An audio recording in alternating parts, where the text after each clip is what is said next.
Hello, everyone, and welcome to another episode of the BunnyZine BZCast. I'm your host, Randy. This is the podcast of BunnyZine.com. You can find this show on YouTube.com, SoundCloud.com, and on iTunes in the podcast section, of course. I'd like to thank you guys for tuning in. We took a really long break. Today I'm recording on November 21st, 2016. The last episode was October 29th. Just a lot of outside things came into play. Two major things. One, way more personal than the other. If you're American, you know one is election. And as that can be very, very distracting and, just a crazy time that was a couple of weeks ago. It's just crazy that it's been that long already. And then from a personal standpoint, I'm from Illinois. The Cubs won in the World Series. Every single playoff game and World Series game, basically, I was devoted. I was on my couch or in a bar or at someone's friend. I was somewhere watching the game. Every second. It was amazing. It's incredible. I will talk a little bit about that towards the end of the show because it is not at all bunny related, but I will be really selfish at the end of the show to talk about it just for a few minutes, and why it's just so crazy, so important, and it's just nuts. So combine those two things between the Cubs, which is not of an utter importance compared to an election, but more of a personal holy crap, that this is amazing. And the election, it kind of took up a lot of my time, and then I couldn't really get back into the swing of things. I tried to come up with a couple ideas for maybe a solo recording, and just not much was coming through. Today's podcast idea is actually credited to Iris of the BunnyZine development team. Shout out to Iris for the idea for this episode and bringing it to the forefront. Guys, for the month of November, our featured I shouldn't say featured bunnies, but our featured bunnies are Sammy, Rousset, and Lance of Regarding Comic. Basically, this is our November issue is featuring Penny Collins. It's awesome. I've actually looked through it and read it 3 or 4 times. It's hilarious to go back, and her artwork is just really good. Outside of her Regarding comic strips that we get to see 3 times a week, sometimes more if there's a special event or holiday or whatever, etc. I should say. They're amazing. They're hilarious. They can be really deep and emotional. They're really good. You guys should check out our November issue.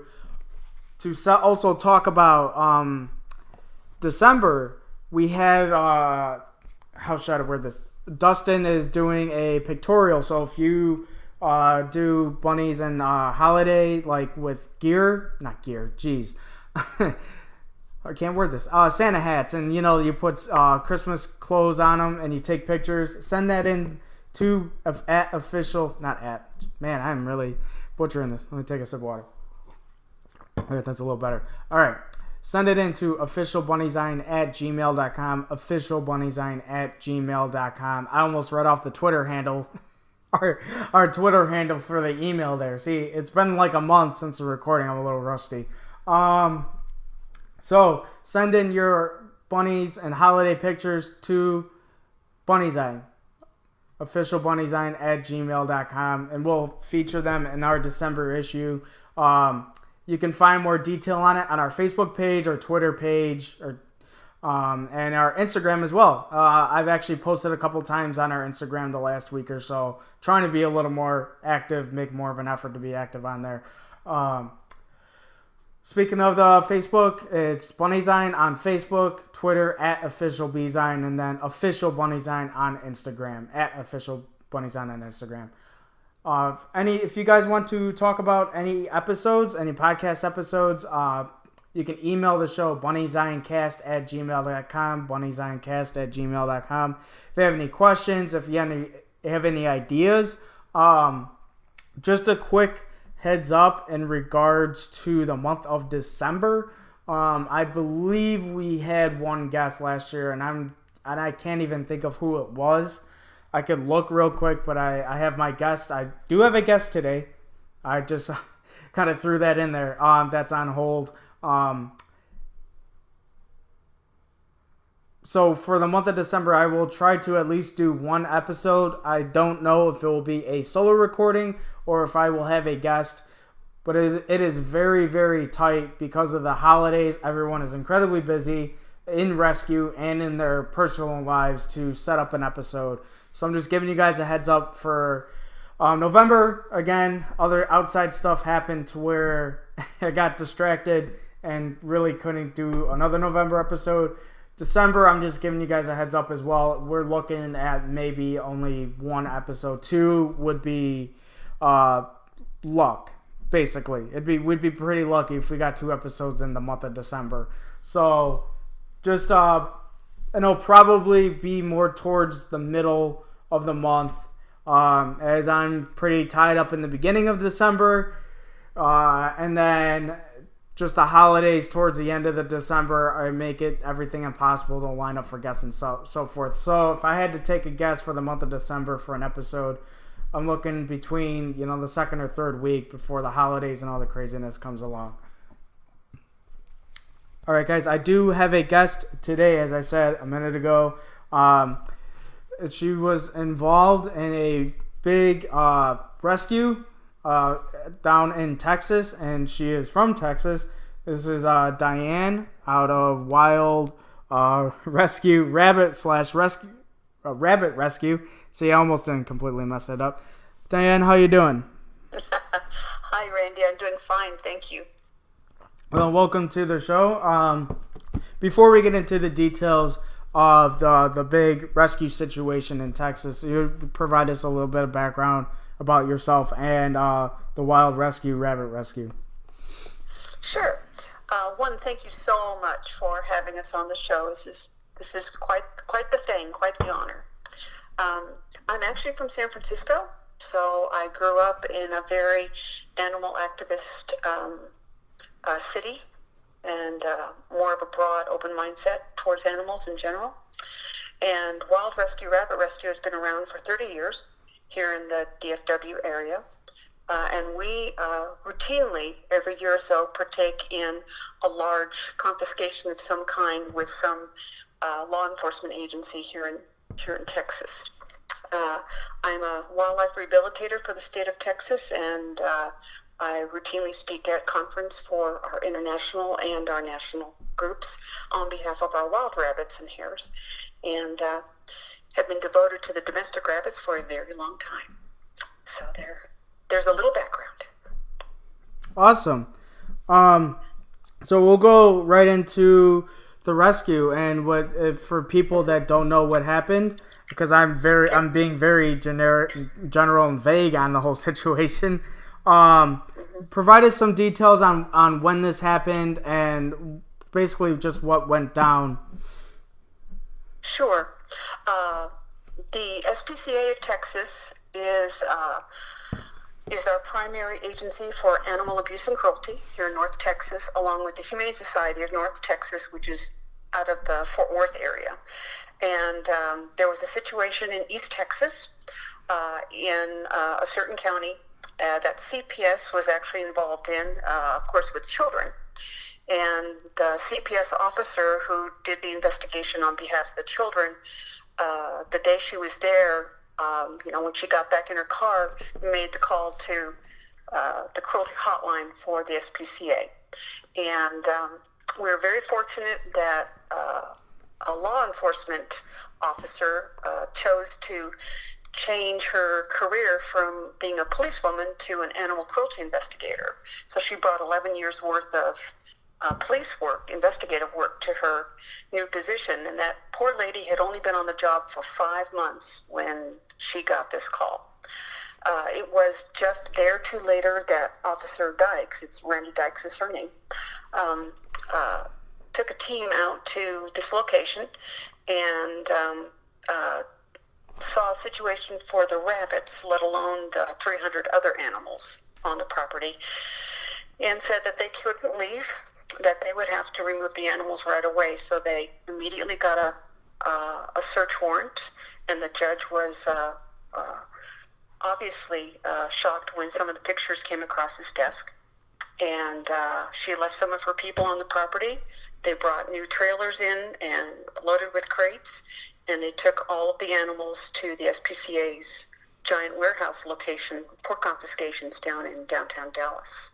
So all of this occurred in a very short amount of time. It was literally over 400 animals removed from the property. And the rabbits were not in good shape. Not in good shape. But Dr. Ashley, who's the main vet at the SPCA, I don't know how she did it. It took her 12 hours, but she assessed every single one of the rabbits, and they got everybody set up, and then they called me. So how's that for a little background? That's pretty crazy. You said over 400, correct? Over 400 animals. It was 142 rabbits. Oh, wow. Yes, and Officer Randy, when she bent down to pet the what she thought was going to be her first rabbit she'd ever petted, it had died. And she's an animal lover. She's a darling, intelligent woman, and she had to take a moment to just stand there and say, okay, what do I do? Because the rabbits, besides the other animals, the rabbits are obviously not doing well. It was July 7th of this last year when the SPCA confiscated everyone. And as I said, it took them 12 hours to remove everything from the property. And it was a 98-degree day. Oh, and man. A good 35 of the rabbits were giant Angoras or Jersey Woolies or, another type of fuzzy one, lion heads. So, and when you're ready, I will. If you want me to describe the conditions, I certainly can. But to be quite honest, it's very, very typical, unfortunately, of a backyard breeder situation pretty much everywhere. Pretty much everywhere. Yeah. It's not the first time we've talked about breeders on this show. They're a very, very argued topic. What's funny? Dustin had brought it to my attention that someone left I interviewed and brought in someone, not brought in, but talked to someone on an episode. It's episode 18 or 19, who was not a current show breeder, but had done it in the past and stopped doing it. So I brought them in to tell the story from their perspective on what really goes on in breeding, in show breeding, the perspective of show breeding. And going back to what me and Dustin were talking, someone left a nasty review on our Facebook or whatever because I had them on, and I was not at any point saying that I was pro breeders or pro any of it. I was just letting someone tell their point of view from they don't even do it anymore. It was just too much for them emotionally to handle, and with other circumstances in their personal life. But it's just very interesting you said that, because in that show we talked about this very thing, about backyard breeders, about people that just breed for the sake of the fur or for the money, and put them out in like a I don't know. I don't even know what you would call it, like an underground black market kind of thing, Craigslist, whatever. And she was very, open, like that. It's almost like there's almost two different parts of two different types of breeders. The ones that are evil and that are doing these kinds of things for the sake of against the life, and then that there's the ones who actually care for their bunnies. They retire their bunnies. I'm just giving off her perspective on the situation, and that's something we talked about as well. I brought it up right to her. I said, there should be some kind of license. There should be some kind of daily check-in from some what is it, ARBA, with these with the bunnies. Like, if you're going to be a person who does this, like, it can't go unwatched for these kinds of reasons. Mm-hmm. Oh yes, where do you want me to start? I'm really proud of you for bringing that person on, because it is always good to hear the other side of a story. Yeah. It's always good. And the thing is, we can't move blindly through this life, raising our swords against something that we don't fully understand. Yeah, and when someone, it's one of those things where someone has that in their, like, title, or not exactly their title, but they admit they do it. Like you said, it's raising the pitchforks. It's like, oh my gosh, I can't believe you're this kind of person, without letting that other person speak for themselves. So, right. While we don't agree with it, and I certainly don't, especially with the whole backyard ones, there's no defending that, and that's not what we're talking about, No. So, although, when you look at the situation, time in and time out, the lady had children she could barely clothe and feed. It was the house was falling down around her. Her way of making money was for me indiscriminately, because I know she didn't know what she was doing. Breeding whatever was cute to sell for $5 at a first Monday trade days. And wow. So it has to do, believe it or not, you're going to watch me segue over and be a bit philosophical with, if we don't help poverty and show people that there's another way besides using an animal to make money, then what's wrong with us? We need to help that situation too. It's a good point. It's a very valid point. Yes, because it's every single confiscation I've been involved in, and this is probably my 8th, over a little over 10 years. Okay. Because all of a sudden they've exploded. We didn't used to have this situation before, and then all of a sudden, it's everywhere. It's just everywhere, and it's a time bomb waiting to happen for us rescues. Talk to Dawn Saylor up in Indiana. Indiana House Rabbit. She just went through her second confiscation out of an original one that was over 600 rabbits. Man. And this was the vice president of the Mini Rex Club for the ARBA. Huh. That finally got caught and nailed. Wow. And anytime you want me to start talking about law, I will. I'm a paralegal. So anytime you want me to segue over there, because there's too much going on now in our bunny world that is so detrimental to both sides. Yeah. I mean, the last time we got into, when we started this show, is June of 2015 was like our first episode. Right when that was going was the Whole Food situation had just hit its rush. And you had people all over the country and all over the world, like, petitioning against this. And, we just kind of felt, a lot of us kind of felt powerless because of Whole Foods, and there's such a big mega power now in the world. They're everywhere. I mean, they're like a grocery branch of like a equal to Starbucks almost. It's crazy, and outside of like their stuff is also expensive and people still buy it. We call it whole paycheck. Yes, that's the Starbucks reference. $6 for a coffee. Ridiculous. Yeah. Well, going.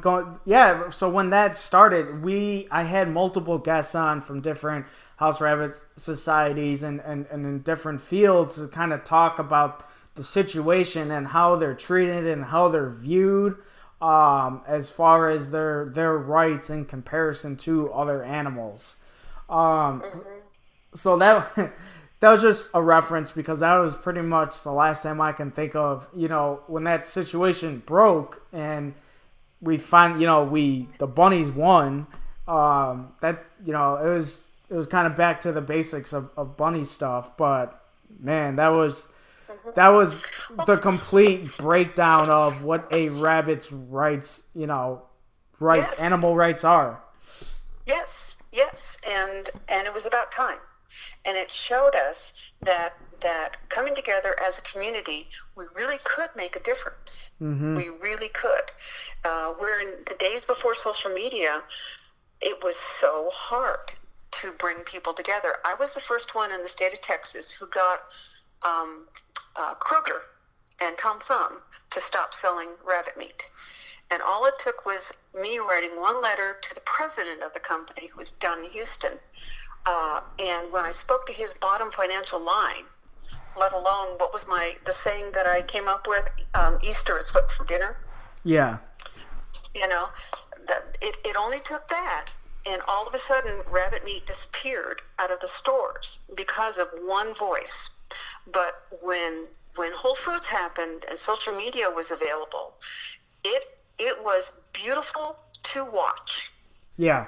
It was beautiful to watch. The thing is, that shows us that we need to use that voice again and again. Yes.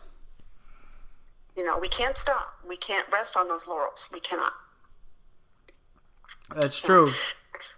Yeah. The other thing is... Oh, go ahead. Sorry. No, I was going to talk towards the end of the show, possibly after our segment, about the whole... Social media currently right now is just like a hot mess with the current election results. I mean... Yeah. That's what I was going to talk about. It's just literally people yelling at each other, and I'm just like, all right, I'm muting you. It's just ridiculous. Like, I'm only 27, and the funny thing about this is that, like, when it was Obama and, 8 years ago, Obama and McCain, not one of these people that I've been friends with for, like, over 10 years or whatever, said a word. But eight years later, everyone is a political genius and and knows every law and what everything means. Not saying that we're all not a little smarter, but it's just like mind blowing. Well, what was mind blowing was the fact that they all followed a false leader. They followed fake news, right? Yeah. And I finally found that since I'm connected to my 501, I really, really shouldn't and can't speak politically because I wouldn't ever want that to come back to my nonprofit, right? Because you're not supposed to do anything political. Yeah. And you should have seen me hopping up and down on one leg or the other when people would say something about the constitutional law or whatever, and they were speaking from a website that really needed to be taken down. I was appalled. Yeah. Appalled. I mean, and bunny people screaming at each other. No, it's a huge divide right now. No matter where you stand, it's a huge divide right now. Again, I'm not going to talk politically either, because I'm never ever gonna try to lie to anyone and fake being someone that has like the slightest clue of what's going on with politics and what each person does. You're just basing this off of a few debates and Right. a general thing that the news puts out there of, oh, this is what they want to do and this is what they want to do. Right. So I'm not even gonna pretend to know No. to say something that I know what I'm talking about. And I would never do that on the show. And I was also gonna say this at the end, because I had mentioned it to Dustin. I was like, you know what, maybe we should talk about like the politics. And then, as he was, he said, nah, probably not. And then a couple other members chimed in and said probably not. I thought about it, and I know this is a really dumb segue and has nothing to do with what we were just talking about. But when it comes to movies, TV shows, podcasts, radio, unless it's directly about like politics or the election or whatever you want to listen to, if you're watching or listening to something else, you're kind of, escaping the other things and, the other hard parts of real life that you just, that...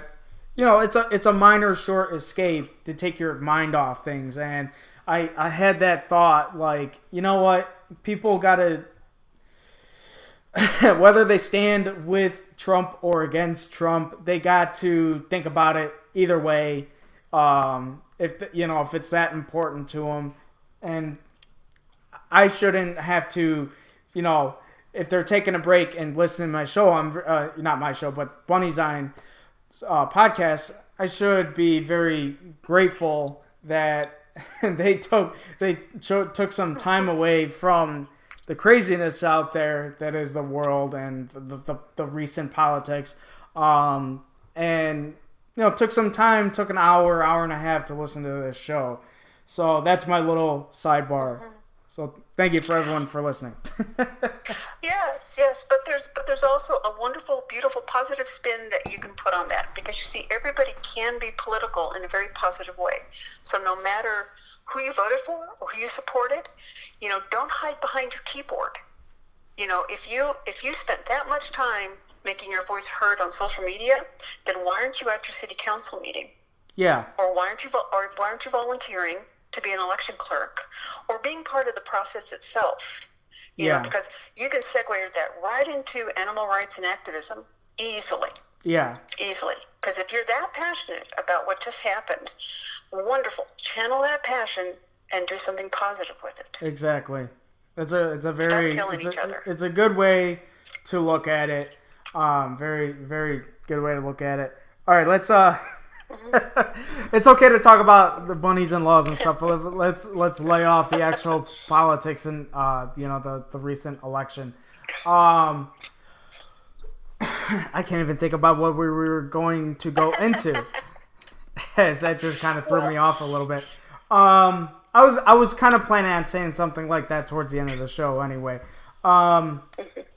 So with the bunnies and the other animals, so you guys took some in. What were some of the other rescues that took bunnies? We were the only ones. They were the only one. Okay. We were the only ones. Yes, that stepped up. I have a almost 12-year, well, it's got to be more than that, relationship with the SPCA. I'm one of their transfer partners. And they've called on me several times, which has been wonderful, because they actually do listen about how things should be set up, what the vet should look for. HRS now has a brand new visual that they can email to any veterinarian in any place in the world that shows the veterinarian who may not be familiar with the anatomy and physiology of a rabbit exactly what you should be looking for. It is an awesome, awesome tool. And then, of course, the lines are open to talk to any of the rabbit expert, veterinarians in the country too. They've, Dr. Rosenthal, Dr. Brown, Dr. Lennox, my vet, Dr. Rogers, they've all made themselves available. So if the veterinarian is looking at something, we can do a Skype, we can do, FaceTime, we can do whatever. And, you've got to bless technology at Yeah. this point. You know, you just have to, because this really saved lives. Luckily, Dr. Ashley knew what she was looking at, and when I got down there, I helped her triage and assess, you know, a good 70. So this was unique insofar as, you know, when Jackie Woods, who's my wonderful dear bunny slave in arms, she drove an hour and a half, I drove an hour and a half to get to the warehouse. And I do have a video on my Facebook page, which is Wild Rescue Inc., and I can always refresh it and bring it back up, you know, to the top. Okay. That shows what the warehouse looked like when we stepped inside of it. Oh, wow. There's a wonderful young lady who I just adore, and she's my new daughter. Her name is Yuri Maldonado. And thank God she already had companion rabbits, because she, as they came in, set every single one of them up the best she could in large black wire dog crates with, you know, Timothy hay that was donated from Oxbow and Small Cut Select. They had Oxbow pellets. They had fresh water. And all of a sudden, you could see them one by one starting to breathe.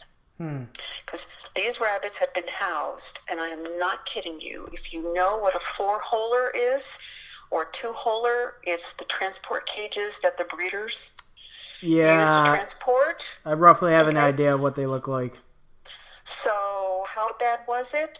The Angora's fur were matted to the wire of these transport cages. They couldn't move, they couldn't turn around. And these are giant Angoras that should weigh 8 to 10 pounds, and they weighed 5 to 6. Matted to the bone. You know, and you know, there were some elderly bunnies too. By the way, only a few didn't make it out alive. A good 130 are still with us, and virtually everybody's now spayed and neutered except for the babies. So that's huge all in itself. Virtually all of them had ear mites and mites of some type, lice. We found lice on some of the Angoras, which you never see on a rabbit, by the way. That's pretty awful. And fleas. Oh my God, the fleas. Yeah, I can only imagine. It was just horrifying. Actually, horrifying. And so I have a video of that, of panning the warehouse. And that day, the turkeys and the chickens were still there, but the geese had just gone to rescue. And we helped facilitate getting the 50-some-odd chickens to a wonderful 18-acre home in a part of the east part of Dallas, which is called Anna. And there's a couple of really cool new communities out that way. And this guy has a barn, and he rescues farm animals. Okay. And a wonderful, wonderful family. And so those chickens have the life of Riley. So awesome. Very awesome. Very awesome. But anyhow, so thanks to Yuri, she got everybody set up and organized, and everybody had an ID. A lot of them weren't sexed yet because there wasn't enough time yet to tell what was a boy and what was a girl. So that was Jackie's and my job, was to tell them what kind of breed it was, and if it was a boy or girl, and then deal with the babies that were popping every 5 seconds. Oh my gosh. Oh my gosh. Yeah, it was, and as a rescuer, you work on adrenaline anyhow, and then when you're a woman, and those hormones kick in with, give me the baby. Give me the baby now. So it was pretty funny, and the SPCA was gracious. They let us have our head about the whole thing. And so when I made suggestions about this or that, they listened, they implemented it, and then that day I think we brought home over 30, including the mamas and babies, obviously. And then every weekend and during the week, my other wonderful volunteer, Robin, went down with Jackie, and they sat and groomed Angoras all day. And then by mid-September, I guess it was September 14th, a month to the day, every single rabbit was then brought out of the SPCA and were in foster homes. Oh, wow. Now, that was huge. That was huge. And again, thanks to Oxbow and my volunteers in Small Pet Select, we had enough hay, to last us forever. We did a U-Care. HRS said, please apply for a grant, and we had, I should say, enough money to spay and neuter everyone. That's great. So, that's really, really great. Yes. Yeah. So, bringing it back, because you said this was in July? Mm-hmm. Okay, so bringing it now to present day in November, how all the bunnies, you said they were fostered? Mm-hmm. Everyone's being fostered? Mm-hmm. Yeah, we have 4 foster homes, including Jackie's and mine. Ours obviously are the biggest. And then we have 2 other volunteers who are fostering a handful right now. And in, oh my gosh, I want to say the latter part of September, we drove 42 bunnies from here to Kansas City, to All Points North, and then over to St. Louis to finish the trip to All Points North. So that was our first transport out of Texas. Oh, wow. Took us all weekend. Mm-hmm. The machinations of putting together a transport of that magnitude, let alone continuing with the medical care and the spay-neuter aspect, will boggle your mind. Yeah. Absolutely will. I definitely think it would. Yes. Yes, but completely worth it. And by the way, all the bunnies are doing great. As I said, a couple of the kids didn't make it out from either surgery or down at the SPCA because they were just too sick. There's, a pretty virulent upper respiratory that a couple of them came in with that we're still grappling with because there just aren't enough antibiotics on the market for bunnies. Yeah. And when your CNS comes back resistant to everything, you just go, well, what do we do now? Yeah. So there's a huge flow chart out of this conversation that addresses so many things that it's like, pick one. Where do you want to start? Yeah. Well, as you mentioned the U-Care that you guys have started, I was going to go into, well, how can people help this situation and how can people just help, like we said before the recording off air, how can people stay vigilant and keep their eyes open to these kind of situations? Yes, and you know what? People need to realize that for the most part, your animal control officers are your friends. They really are. And your police officers. They listen to intelligent people. So if you see something in your community that is of concern to you, and you look at the situation and go, it wouldn't hurt to make a phone call, please make that phone call. There's no harm done. That you have to remember, though, that in some cities, like mine, for instance, I can have as many bunnies in my backyard as I want, or in my house as I want, God forbid. Yeah. But that's because we're in an old part of the city. So every city is going to have its own codes. Every county is going to have its own codes. You know what? Go find out what those codes are. Go find out what the regulations are so that you're intelligent when you speak to the police or to the animal control officer. Okay. So there's one.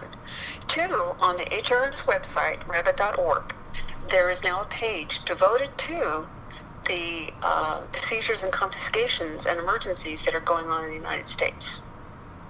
So you can go to that page and see what's going on. And then you can donate directly to that emergency. That's awesome. Oh, beyond awesome. Beyond awesome. And they're coming up with, this has really galvanized them. the last few confiscations has really galvanized them to move forward and create that emergency toolkit that the rescues need in order to consciously and effectively make a confiscation a quality matter and not throw carriers to the wind. This is what you should have if you're going to walk into this kind of situation, that type of toolkit. So that's really sad that we have to do that, but that's really awesome that toolkit's now there. No, you guys got it's a tough and, really tough and challenging task to take on, and, when people keep throwing, when that challenge keeps coming at you, you have to eventually make a game plan for it, and that sounds like exactly what you guys and HRS have done in this situation. Mm-hmm. Yes, they have, and you don't have to be an HRS quote-unquote member or a chapter to participate in this. Okay, you can be who you are. You can just be who you are. They're happy to help. So we did a UCare. And we asked for $8,000 because we've already spent $6,000. Oh, wow. Over $6,000. Wow. And I'm sure people go, oh, that can't be possible. When yes, it can. When you've had to rent a van, pay for the gas, pay for the hotel, go buy supplies, do the vet stuff. It totally adds up. I mean, and I'm fortunate because I have a veterinarian who works very closely with me and does a lot of things pro bono. And she didn't charge for any of the health certificates, nor the wellness checks, nor a lot of the medications that were done when we brought 42 kids to her clinic, and took up the next 3 hours of her time as she, assessed each one. So establishing a relationship with your veterinarian is paramount. Definitely. Yeah. Definitely. Yeah. She has earned her halo big time. And we have pictures of her sitting on the floor, snuggling and kissing on them and all that good stuff. It's a good point about the vet, finding a good vet, because some people do really struggle with it, and finding one that you do have a good relationship with, like an example from my end, I had Milo, who passed a couple years ago, and he had a different vet towards the end of his passing. He didn't have that many vet visits, so, it wasn't like a super, he maybe saw him once or twice, this vet. And then I get Moose, who's another brown Flemish, and yeah, him and Milo actually look alike a lot. Milo was a little bigger, but Moose, it was kind of mind-blowing that his gender was kind of up in the air for like the first month of me owning, having him. Oh. Not owning, but having him. Well, yeah, because the rescue in the area didn't really, they take in bunnies, but they really don't have a bunny expert on hand. But if someone,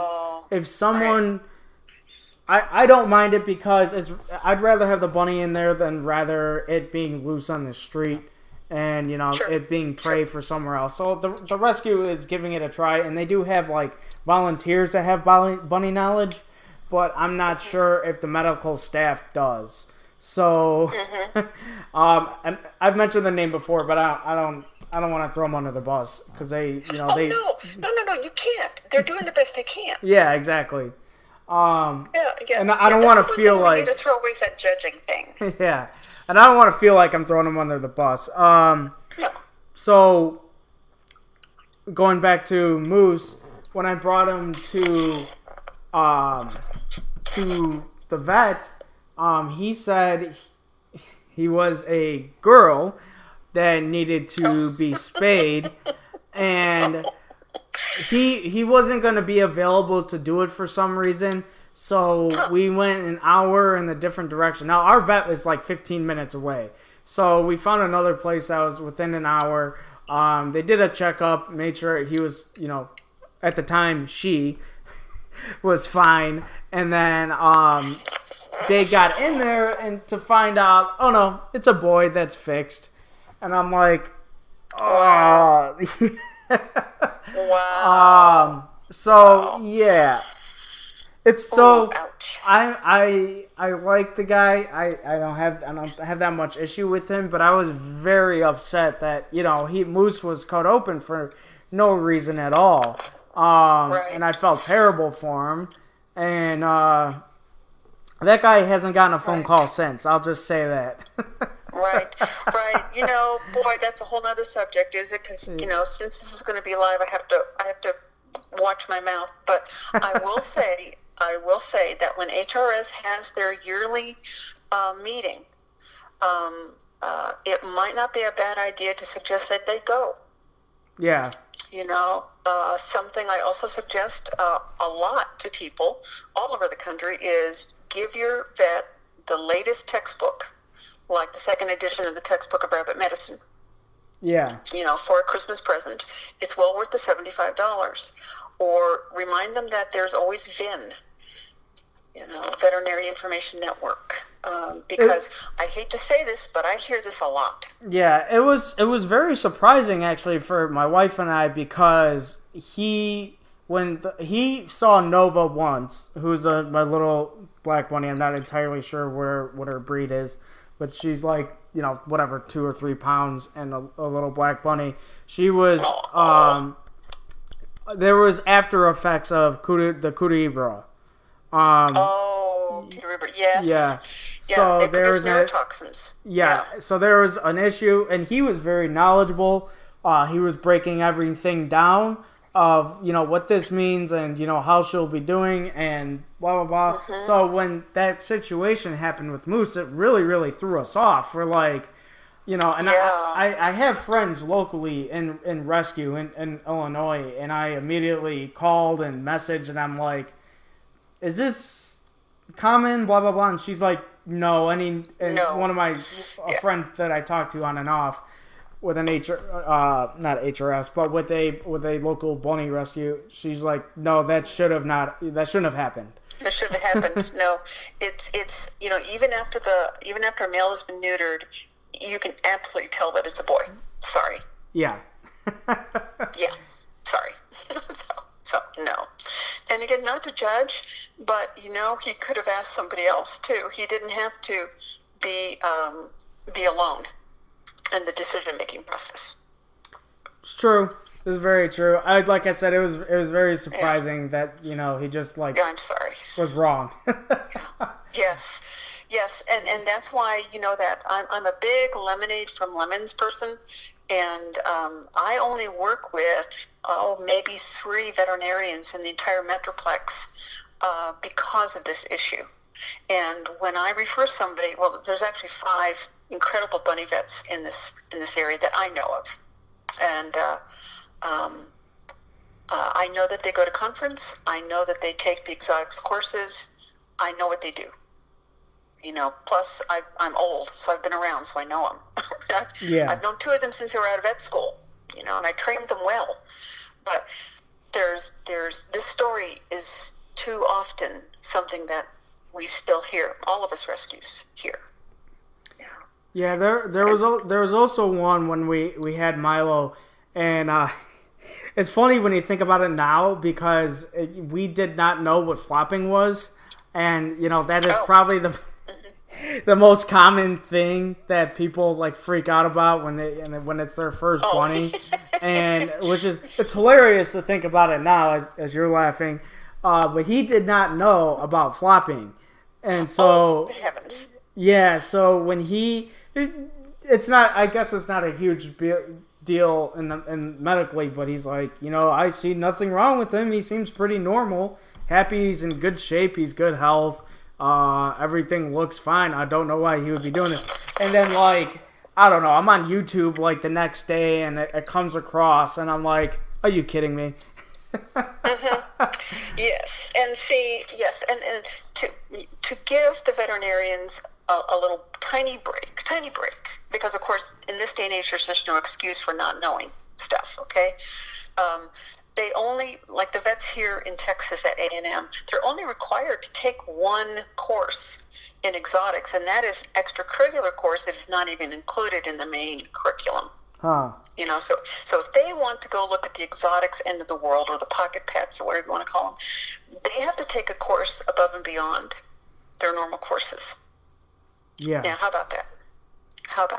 That'd be great. Yeah. Come on, people. Come on. There's enough on behavior and history out there that there shouldn't be an excuse anymore. Come on. Yeah. Sorry. No, it's okay. It's okay. I'm also really lucky that I'm within like 40 minutes of a 24-hour exotic animal hospital. So like, oh, good. Yeah, I'm very lucky. If anyone is in Illinois and doesn't know about it, I think it's literally called like Midwest Exotic Animal Hospital, something like that. It's 24/7. Yeah. And literally, there's someone on staff that could take you in at any time. After like, I forgot what time. After like 11 p.m., it's kind of, you're like billed under the emergency kind of thing. So you're gonna be billed a little more, I guess. But still, at least there's a place. There's a place open. Worth it. Yeah, and that's birds, amphibians, reptiles, as well as bunnies, cats, and dogs. That's awesome. That's pretty rare still. We do have two ERs, animal ERs here. One's in Grapevine and one's in Carrollton, North Texas Emergency, and then Animal Hospital of Grapevine. They both have exotics on staff, exotic vets. So that's the only two places you can go to if you're in Fort Worth or wherever. But at least they exist. Yeah, at least they're there. At least it's an option, rather than not really having one and something happens and you have, wait the next morning or, that's terrifying. It is. But the other thing is, when you're interviewing your veterinarian, ask them what kind of interest they have in learning more about, the species of choice. And, of course, approach it, with respect, not like, well, here, let me shove this down your throat. Yeah. And if they show, I would really like to, blah, blah, blah, ask them what conference they attend, and again, sometimes if you throw money at it or throw something at it, they appreciate it big time. Every year we buy our veterinarian something that has to do with bunnies from the conference that she goes to every year, which is NAVS. Okay. So I give her a budget and say, go buy something that's going to, help the practice, because she has her own clinic. Okay. Now, and I'll tell you, that goes a long way. Vest yourself in helping the vet grow. Okay. And if they're not willing, then definitely walk across the street. Yeah, exactly. Exactly. Our bunnies are fragile, and they only have one chance. If they're going down, they are going to die if they don't get the appropriate triage, like right away. Exactly. Yeah. So going back to the bunnies, how can people currently help out the fosters? How can people donate? Well, for one thing, I'll just go right to foster homes. My gosh, if you're not helping foster, please do. A rabbit, particularly one that's going to be traumatized from a situation like these kids were in, they need that one-on-one. And they need someone who's going to be watchful, because stuff happens to them a month out. So our quarantine period may be 2 weeks, but in a month, all of the emotional aspect is finally going to break. Yeah. So if you can possibly be a foster home, that's worth more than money. Yeah. I don't want 100 of them here at my house. I want 100 of them either adopted or in a foster home. Period. Yeah. And I bend over backwards. Whatever you need, I'll give you. I'll find a way and I'll give it to you. So fostering, number one. And that's huge. Please, please, people, step up and be a foster. And then the other money, always, absolutely. If it's not my rescue, if it's your local one, give monthly. I don't care if it's $10. $10 with 100 people behind that just paid for a lot. Yeah. When it comes to that poor little rescue. Because we're all in our homes. Only a few of us have storefronts. Stuff needs to be done to the house. Stuff needs to be done to the habitats, whatever. So there's the plea for everybody. Please donate monthly. And now is a good month to get started. December coming up. Everyone's going to be asking, nicely for money. Beat them to the punch. Please do this for whatever rescue you're around. You just reminded me of something. I apologize for cutting you off. You're fine. iGive, which is a shopping way to shop online. You kind of it's like kind of attached to some different shopping websites. One of the more popular ones is Amazon. So Yeah, your local rescue can be attached to this, and part of the money that you spend, which is not any extra money that you spend at all. It's not like they put tax or anything. Goes towards that rescue. I did it last year. That's right.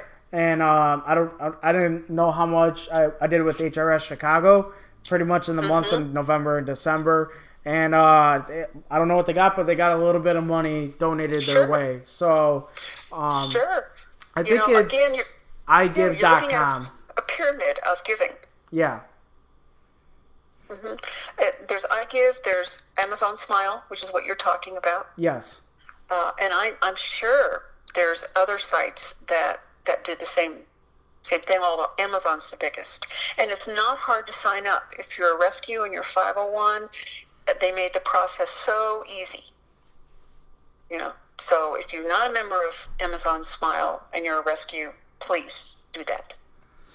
Exactly. It's a very... I did it last year, for anyone who's wondering, and it's very easy. It's literally a couple of minutes, and then you're back to shopping like you would normally shop on Amazon for whatever you're going to buy.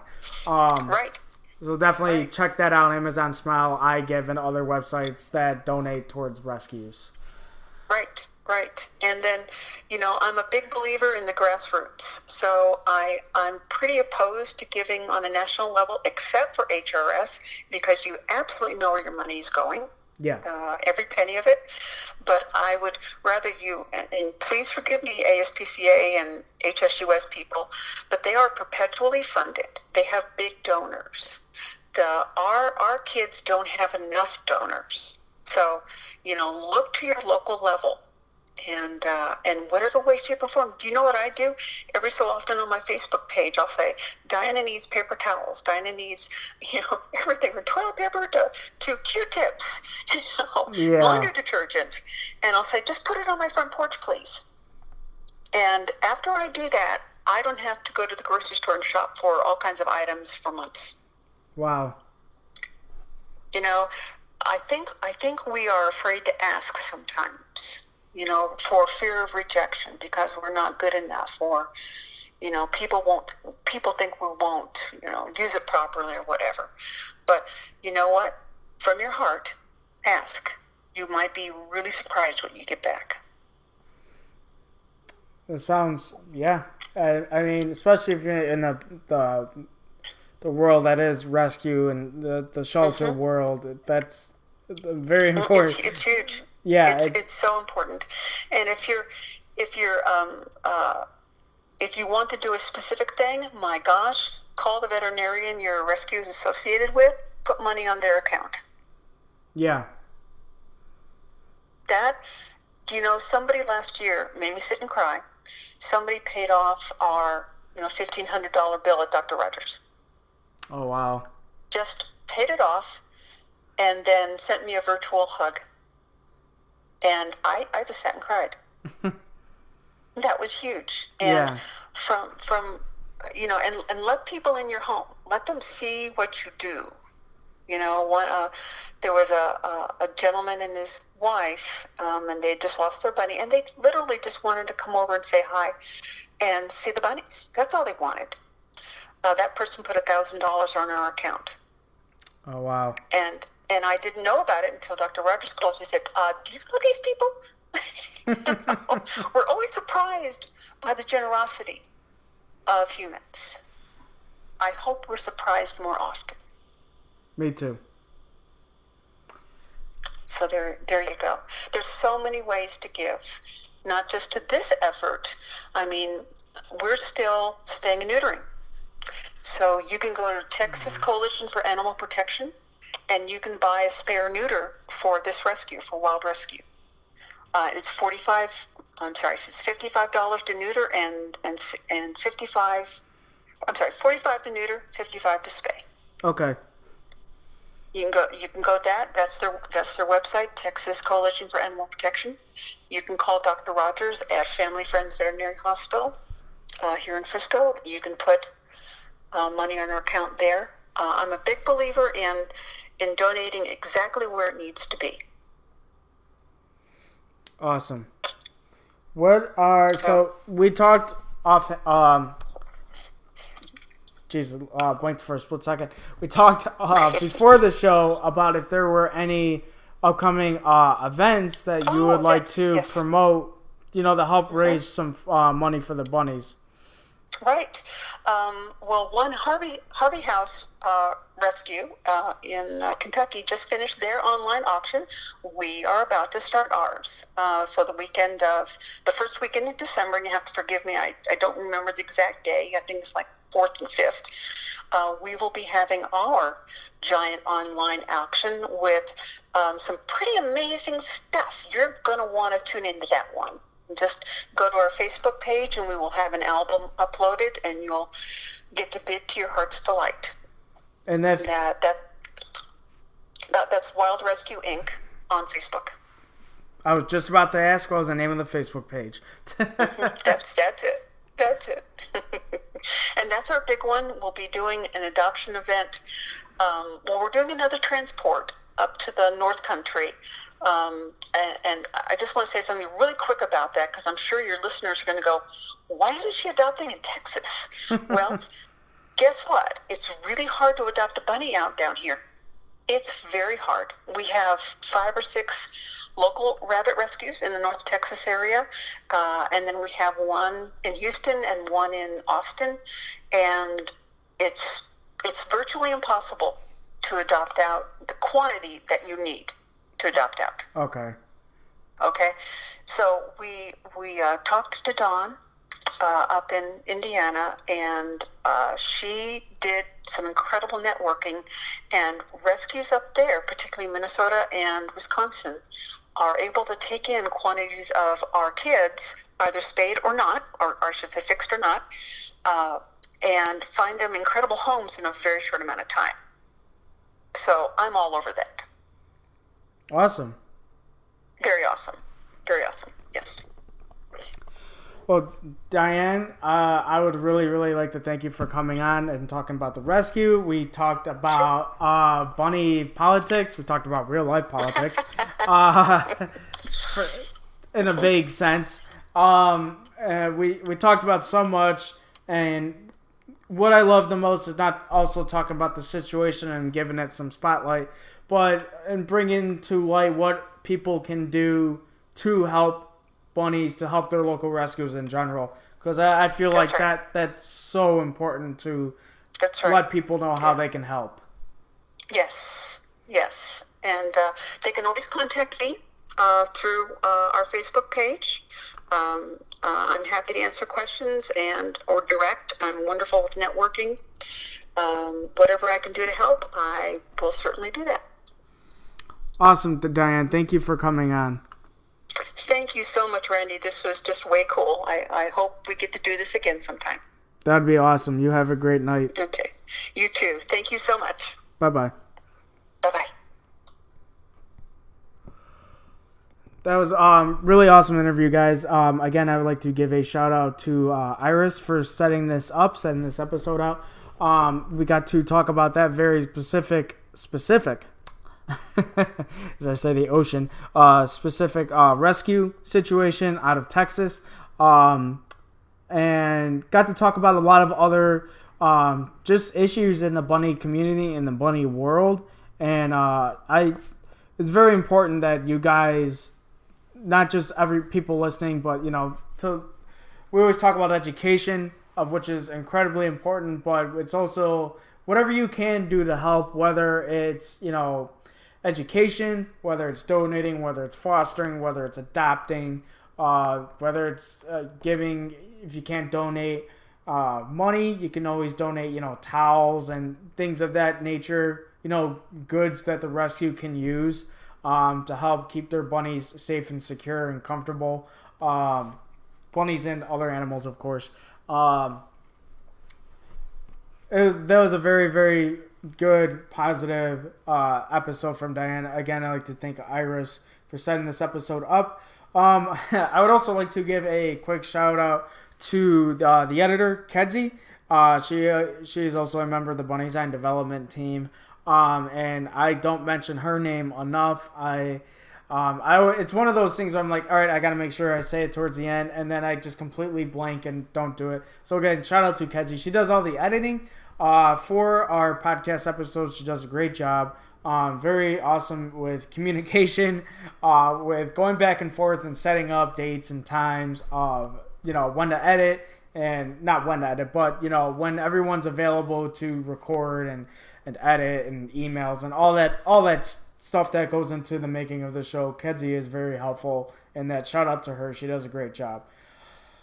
All right, guys. I was going to talk about the Cubs, and I'm really not going to talk about them that much. I was just thoroughly happy to finally see the Cubs win, and this is my very selfish bragging rights moment of this show, because it happened like 3 weeks ago, and I'm basically still celebrating it.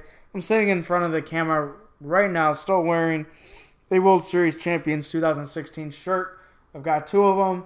I've got the 2 newspapers. I got 2 pennants hanging on a wall. I got a World Series pint glass, a World Series shot glass, World Series lanyard, World Series keychain, and I'm not done there. I'm only done for now with World Series stuff because the holidays are coming up, and I can't be that selfish where I keep spending money on my own.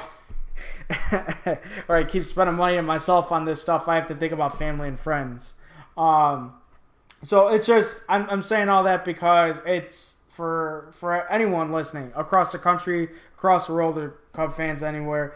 This moment, it's just surreal. It's unbelievable. I couldn't talk for 2 days because all the yelling and screaming I was doing in that Game 7.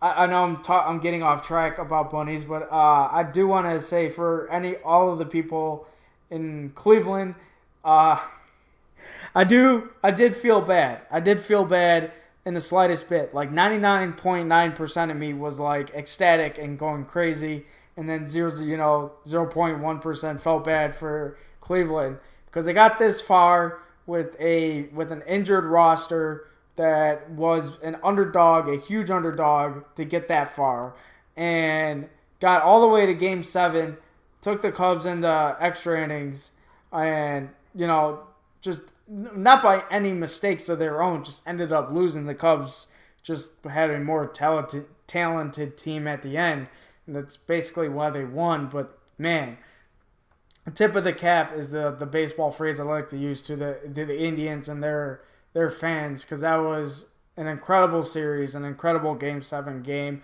and guys certainly outmanaged us.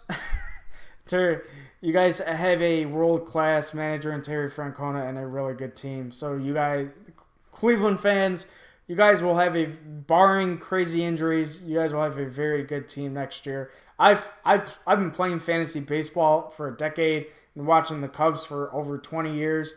I have a good sense of it, of how it's going to go. And barring, crazy catastrophic injuries, Cleveland's going to be really good next year, and they're going to be most likely in the playoffs again. So they have, this wasn't like a one shot or or nothing all deal. They have a very good team that's really good, and that's going to be good for a good while. Again, I would like to thank you guys for listening. That was my thing about talking about baseball for a couple minutes. We talked about the election, and we talked about social media a little bit, Diane and I, and I'm glad we did, so I didn't have to really talk about it that much towards the end. But just remember that social media can be such a good tool when it's used correctly. Just make sure you're ready for, you're okay with hitting that send button or hitting that tweet button or hitting that, post publish button, whatever it is on Facebook and Twitter and so forth. Just read that over before you actually send it out. It's just, like I said, it's just mayhem. Social media feeds right now, all of mine are just mayhem. Like, it's just people arguing and yelling at each other, supporters from different campaigns, and people just, it's nuts. And I'm not telling anyone to not voice their opinion. You have that right, that 100% right to voice your opinion. Just be a little smarter about what you're gonna say. Whether it's in response to someone, whether it's in you disagree with someone's point of view, there's just a way to respectfully do it. That's all I'm trying to say. And just make sure you do it in a respectful, polite as you can be manner. And for the people that are on, that are kind of in my point of view, where you just kind of see this all over your newsfeed, like friends and family that you love arguing with each other, you control your social media feed. You don't have to see that. There's ways in your settings to not, blocking people is a little much, but you can mute people, you can unfollow people. You're still friends with them, but you don't see what they post. There's ways to do that in your settings, I think both Facebook and Twitter. And so there's not a disconnect oh my gosh, why did my cousin unfriend me? It's no, we're still friends, but they don't see anything that I post, that kind of thing, or vice versa. I don't, you don't see anything that they post, that kind of thing. Just make sure you remember that before you get upset and, block a friend or whatever of 10 or 20 years because you disagree with their political view on things. That's my social media thing for the episode after talking about the Cubs. You can email the show. and no politics. If something is politics in the subject, I am deleting it. And you are getting... I will say it out front. You will get blocked from emailing me again. Or emailing the show again. Bunnies only. Talk about bunnies only. Email the show, bunnyzioncast@gmail.com, bunnyzioncast@gmail.com. Again, for the month of December, if you usually dress your bunnies up in Halloween, or not Halloween, in Christmas stuff, the hat or the little sweaters or shirts, take a picture. They can be your bunny in their holiday clothes can be in our December issue. Send it to officialbunnyzine@gmail.com. officialbunnyzine@gmail.com. Again, check out the current November issue. By the time you guys listen to this, you guys will have a couple of days to still download it and read it. It's awesome. It's basically our issues featuring Penny Collins and her bunnies, and it's really, really cool. It's hilarious. Again, I've read it 3 or 4 times, if not more. And it's awesome. And stay tuned for our December issue. It'll be right around the corner. It'll be out December 1st. So make sure you guys stay tuned to that. And like us on Facebook at BunnyZine. Follow us on Twitter at officialbzine. And then on Instagram, follow us at officialbunnyzine. I don't know why I kept stuttering to spit that all out. But again, thank you guys for listening. please subscribe, leave a review on our podcast. That's how, if you listen to other podcasts and other channels, that's how you get moved up in the ranks, quote unquote, and more people can see your videos and your podcast, off to the side or in, higher up in the rankings, is with views, not just views, but with subscriptions, with downloads, and with reviews. So if you're on iTunes, leave a review. If you're on YouTube, leave a comment about how you felt, give it a like, subscribe. Same thing with SoundCloud and YouTube, iTunes, all of that. Again, Bunny Design BZCast. You can find us on YouTube, iTunes, and SoundCloud.com. Alrighty now. Again, I will try to keep you guys updated for what's going on for the month of December with the Bunny Design BZCast. Again, we're aiming for one episode due to the holidays that are coming up. Thank you guys for listening. You guys will have a nice night.